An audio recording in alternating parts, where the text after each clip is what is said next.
উন্নত ভাৰতীয় সংস্কৃতিত কেনে ধৰণৰ সাহিত্য ৰচনা হৈছিল তাৰ বিষয়ে আভাস লওঁ। অতি প্ৰাচীন কালৰে পৰা ভাৰতত সাহিত্য চৰ্চা হৈ আহিছিল।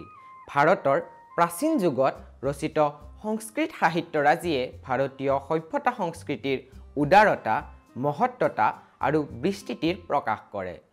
বেদৰ সংহিতা, ব্ৰাহ্মণ, আৰণ্যক আদি উপনিষদসমূহ, ৰামায়ণ, মহাভাৰত, মহাকাব্যদ্বয়, গীতা, পুৰাণ, বেদাংগসমূহ, জ্যোতিষ, ব্যাকৰণ, ছন্দ, নিৰুক্ত, কল্প আৰু শিক্ষা, ৰাজনীতি বিষয়ক গ্ৰন্থ, কৌটিল্যৰ অৰ্থশাস্ত্ৰ, চিকিৎসা বিষয়ক চৰক সংহিতা, সুশ্ৰুত সংহিতা, কালিদাস, শূদ্ৰক, বাণভট্ট আদি লিখকৰ বিশুদ্ধ সাহিত্যৰাজি ভাৰতীয় সাহিত্যৰ উজ্জ্বল নিদৰ্শন।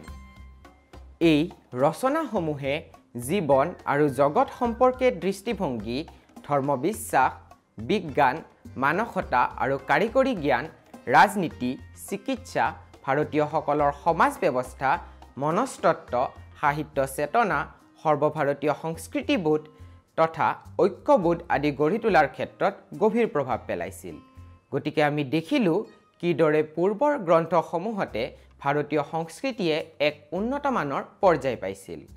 ইয়াৰ উপৰি হিন্দু ধৰ্মৰ 4 বৰ্ণাশ্ৰম ব্যৱস্থা, পিতৃ-মাতৃ, গুৰু, অতিথি, বিদ্যা আৰু বিদ্বানৰ প্ৰতি ভাৰতীয় সংস্কৃতিত থকা শ্ৰদ্ধাৰ শিক্ষা দিয়াৰ লগতে জন্মান্তৰবাদ, অৱতাৰবাদ, মোক্ষ, স্বৰ্গ, নৰক, পাপ, পুণ্য আদিৰ ধাৰণায়ো এই গ্ৰন্থৰাজিত ঠাই পাইছিল।